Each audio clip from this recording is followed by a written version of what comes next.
Olá pessoal, é a professora Marilena. Estamos aqui para mais uma aula e vamos dar uma revisada na nossa aula anterior, que era como ler a Bíblia. A gente aprendeu que a Bíblia é um dos livros mais antigos, foi escrita há mais de 3.000 anos atrás e o Antigo Testamento ele foi escrito em hebraico, já o Novo Testamento foi escrito em grego.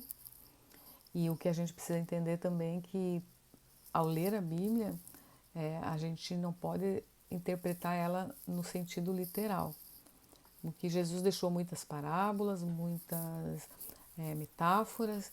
Então a gente precisa ler e estudar para a gente saber o que Jesus está querendo dizer com a mensagem para nós. Então a Bíblia é um dos tesouros inestimáveis, né, que está disponível para todos. E só que é necessário um pouquinho de esforço para a gente aprender a mensagem de Jesus. O valor da Bíblia também ele não é só religioso, né? Ele também é histórico, cultural, literário. Ele é considerado uma obra-prima, inspirado por Deus e escrita pelos homens. Então, o nosso próximo tema também é a moral do reino de Deus, que a gente vai revisar. Jesus veio à Terra não exclusivamente para ensinar uma moral, né? Ou seja, um conjunto de regras, de leis, mandamentos. Ele veio para ensinar o reino de Deus. É uma visão de moral dos costumes, né? Da política, é uma nova visão da moral dos costumes, da política, da religião. E nesse reino são as pessoas mais importantes do que as leis e os costumes sociais. Por isso, não é fácil aceitar os ensinamentos de Jesus, né? Na sua época, ele foi criticado pelas autoridades, pelos políticos, e só teve uma pessoa, né, que era considerada do Tribunal do Supremo lá dos judeus que quis ouvir Jesus, que foi Nicodemos. Ele quis entender melhor como que era essa mensagem que Jesus estava passando deste novo reino, né? Como que eu faço para entrar nesse novo reino? Ele não entendia, né, a mensagem de Jesus de eu ter que nascer de novo. E aí Jesus explicou para ele o que seria esse novo reino, né? Que quem que entraria nesse novo reino? E lá não entraria o egoísmo, o orgulho, a injustiça, a individualidade. Que o reino de Deus vive-se o amor, né? O amor ao próximo. Então, essa é a nossa revisão e agora a gente vai entrar na nossa aula de hoje e vai falar um pouquinho mais sobre a justiça do reino de Deus. Jesus também viveu numa sociedade injusta, onde muitos eram desprezados e ele defendeu a todos, né? Ele não discriminou ninguém. Eu quero iniciar com essa frase de Platão aqui. A justiça dá origem a ódios e lutas entre os homens, enquanto a justiça produz acordo e amizades. Então, quantas pessoas que a gente vê hoje, né, que não tem um lar, que não tem um alimento, que moram na rua, e a gente vê aí outro contraste das pessoas que moram, que tem muito, né, que tem seus apartamentos, que tem o luxo.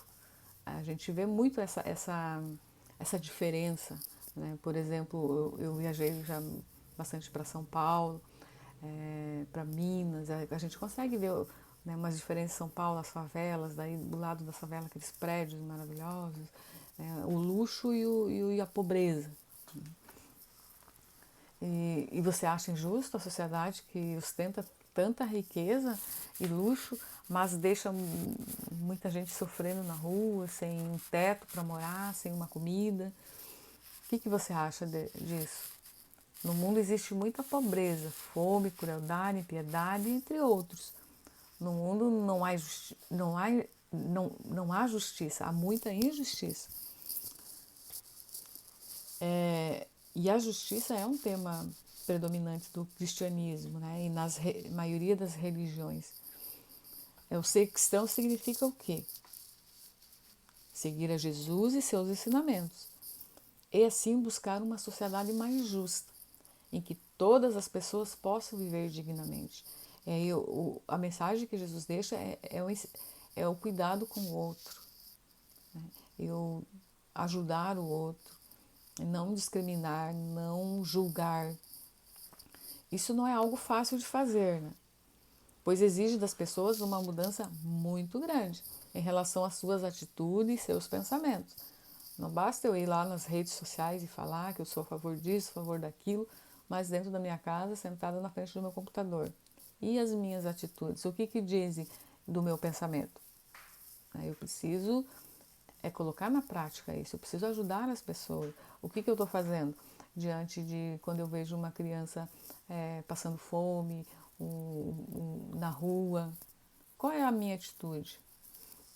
Jesus também viveu numa sociedade, né, onde tinha muita injustiça, na qual os pobres e mulheres e os enfermos eram desprezados, né? Às vezes os doentes eram muito separados das famílias, eram discriminados,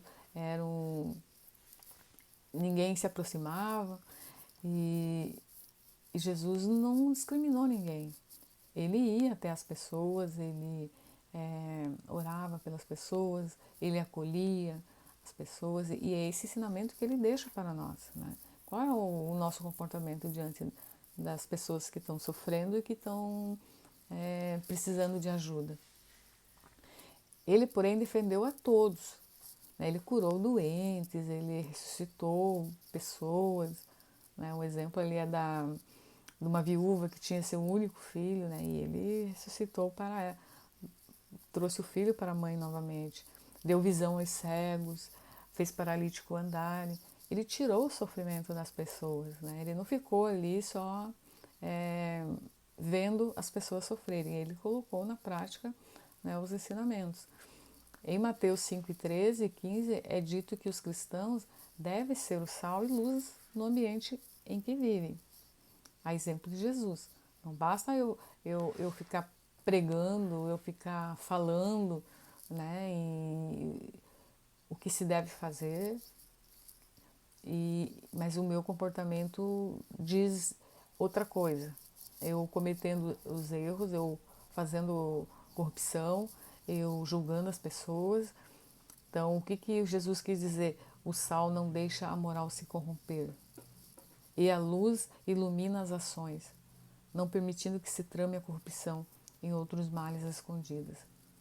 Então eu preciso ser a luz, né, diante do meu ambiente de trabalho, do meu ambiente escolar. Eu não posso me deixar corromper. Se meus amigos vêm e fazem bullying com um amigo, eu posso pensar por mim e falar: ei, não está correto esse comportamento. Alguém está sofrendo, né, com o comportamento de vocês.